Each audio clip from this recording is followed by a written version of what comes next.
70 और 80 के दशक में सुंदर डाकू का क्षेत्र में डंका बजा करता था और डाकुओं ने भयानक आतंक मचा रखा था। और डाकू बनने के पीछे सबकी अलग अलग कहानियां होती हैं, ये सभी को पता है। किसी को पैसे की तंगी की वजह से बनना पड़ा डाकू, तो कोई बदला लेने की भावना से बना। लेकिन आज जिस डाकू की कहानी मैं आपके सामने लेकर आई हूं, वो भ्रष्टाचार की वजह से डाकू बना। जी हाँ, आज मैं ऐसे डाकू की कहानी लेकर आई हूं जिसको दुनिया कुख्यात लुटेरा और चोर के रूप में जानती है, लेकिन गरीब लोग उसे अपना मसीहा माना करते थे। इसका नाम है सुंदर गुर्जर। तो कौन है ये सुंदर गुर्जर और कैसे बना ये डाकू, बताऊंगी आपको इस वीडियो में, इसलिए जुड़े रहिए लास्ट तक मेरे साथ। नमस्कार, मैं हूं चेतना शर्मा आपके साथ और आप देखना शुरू कर चुके हैं राजस्थान संवाद। डाकू सुंदर गुर्जर दुजाना सुपुत्र छज्जू राम, जो कि दुजाना दादरी उत्तर प्रदेश का रहने वाला था। पहले ये आर्मी में था, लेकिन पारिवारिक कलह और झगड़ों की वजह से इसको बागी बनने पर विवश होना पड़ा। इसके बाद लगातार 23 सालों तक आसपास के इलाकों में इसका दबदबा बना रहा। गांव के बुजुर्गों की माने तो सेना की नौकरी छोड़कर जब सुंदर गांव आया तो उसका एक ही मिशन था कि यहाँ के स्कूल में व्याप्त भ्रष्टाचार को खत्म करना है। उस वक्त आए दिन स्कूल प्रबंधन के खिलाफ भ्रष्टाचार की शिकायतें मिलती थी। उसके स्कूल प्रबंधन से ठन भी गई थी। उस भ्रष्टाचार को मिटाने की जिद में उसने कानून को ही हाथ में ले लिया और स्कूल की दीवारें खून से रंग गई और वो हत्यारा बन बैठा। और अपराध जगत से उसका गहरा नाता यहीं से जुड़ गया। इसकी दबंगई के बारे में ये तक कहा जाता है कि इन्होंने तत्कालीन प्रधानमंत्री इंदिरा गांधी तक को मारने की धमकी दे डाली थी। इसके बाद दिल्ली, उत्तर प्रदेश, हरियाणा की पुलिस को इसके पीछे लगा दिया गया और कई बार इसे घेरा भी गया, लेकिन ये हर बार भारी गोलीबारी के बीच पुलिस को चकमा देकर निकल जाता था। इसकी सूझबूझ और चालाकी का एक किस्सा बहुत मशहूर है। जब एक बार पुलिस ने इसको पकड़ने के लिए दुजाना गांव को चारों तरफ से घेरा तो सुंदर गुर्जर ने आत्मसमर्पण से पहले मंदिर में पूजा करने की शर्त रखी, जिसे पुलिस ने मान भी लिया। पुलिस ने उसके पूजा खत्म होने का इंतजार किया। वहां सुंदर गुर्जर हजारों पुलिस वालों की आंखों में धूल झोंक कर भाग निकला। ऐसा ही एक किस्सा आपको और सुनाती हूँ। रात के 9:30 बजे वजीराबाद में एंटी डकैती गश्ती पर थी। अचानक अंधेरे में कांस्टेबल ने एक संदिग्ध दिखने वाले आदमी को देखा जिसने शॉल लपेटा हुआ था। सुल्तान सिंह ने उस आदमी से उसकी पहचान मांगी। 6 फुट लंबे संदिग्ध ने कहा, चिंता मत करो, मैं एक सेना का अधिकारी हूं। सुल्तान सिंह नहीं माने।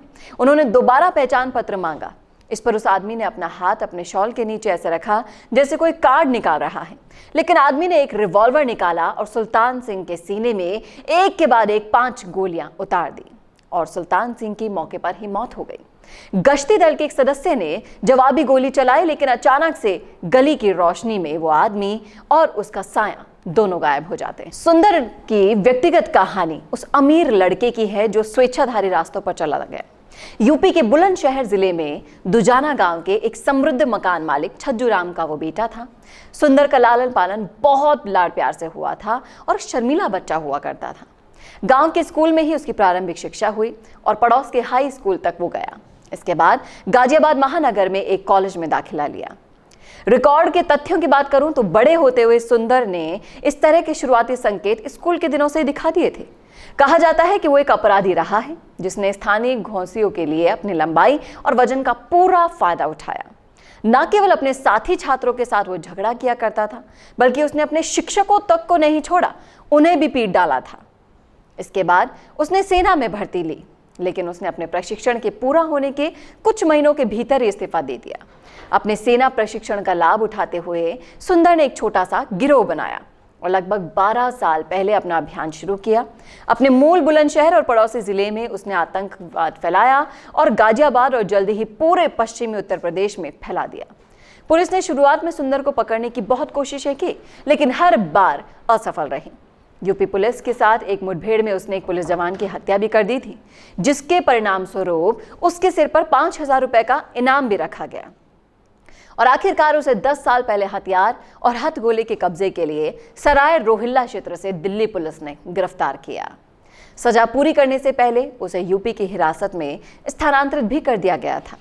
1975 के मध्य में अधिकारियों ने उस पर राज्य में सशस्त्र डकैती से हत्या के संगीन आरोप लगाए और जब सुंदर को ट्रेन से राज्य की एक जगह से दूसरी जगह ले जाया जा रहा था, तब वो पुलिस कस्टडी से बचकर निकल भागा। अपने सर को छोड़कर सुंदर के पास खोने के लिए कुछ भी नहीं था। सुंदर 1975 के अंत में एक हताश, निराशाजनक रूप से खड़ा हुआ था। और 2 महीने के भीतर ही उत्तर प्रदेश, हरियाणा और दिल्ली के सीमावर्ती इलाकों में सशस्त्र डकैतियों की एक श्रृंखला में शामिल हो गया। पुलिस के साथ 45 मिनट की बंदूक मुठभेड़ में उसके साथियों की मौत हो गई थी और उसे मोस्ट वांटेड लिस्ट में सबसे ऊपर उस समय रख दिया गया था। ये तो सिर्फ समय की बात है कि अपनी निराशा बढ़ने के साथ ही पुलिस ने उसे किसी भी कीमत पर पकड़ने का दृढ़ संकल्प कर लिया था। 1977 में उसके एक साथी ने उनके साथ गद्दारी की और पुलिस को सुंदर गुर्जर के अमीपुर के जंगल में होने की खबर दे दी। इसके बाद पुलिस एक्शन मोड पर आई। उसने अमीपुर के जंगल को घेरा और लगातार 6 घंटे चली भयंकर गोलीबारी में सुंदर गुर्जर दुजाना को मार गिराया गया। यह भी बताया जाता है कि फायरिंग के दौरान वो एक खाली खेत में घुसा था जिसमें पानी चल रहा था। रात का समय था तो किसी पुलिस वाले के खेत में जाने की हिम्मत नहीं हुई और उस खेत में बिजली का तार डाला गया और फिर फायरिंग की गई। कहा जाता है कि जिस साथी विकल ने गरीबों के मसीहा सुंदर गुर्जर के साथ गद्दारी की थी, अंत समय में उसके शरीर में कीड़े पड़ गए थे और दर्दनाक उसकी मौत हो गई थी। कहा गया कि उसे गरीबों की हाय लगी थी। तो ये थी डाकू सुंदर गुर्जर की वो कहानी जो आपने कहीं नहीं सुनी होगी। कैसे लगा आपको वीडियो? कमेंट करके जरूर बताइएगा। कैसे लगी आपको हमारी ये स्टोरी, फीचर की हुई स्टोरी, ये भी बताइएगा। और अगर आपके जहन में है कोई टॉपिक, कोई सवाल, तो जरूर लिख डालिए उस कमेंट में जो आप देने वाले हैं। हम उसे पढ़ेंगे। अगर हमें समझ आया आपका सुझाव तो हम उस पर वीडियो लेके जरूर आएंगे। और इसी तरह राजस्थान संवाद को देखना ना भूलेगा। नमस्कार।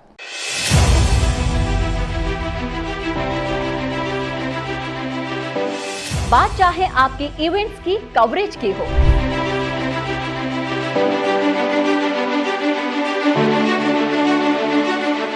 या फिर हो आपके राजनीतिक कार्यक्रमों के कवरेज की,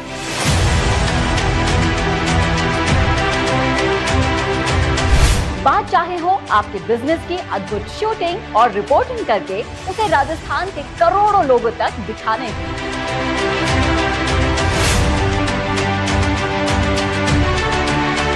या फिर हो इंटरव्यूज के जरिए आपको राजस्थान भर में दिखाने की,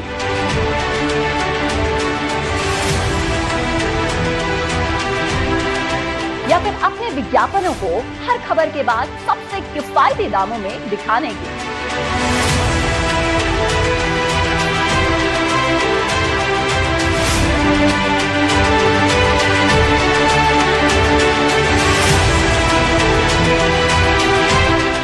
अब इन सब के लिए राजस्थान का आपका अपना डिजिटल मंच है राजस्थान संवाद।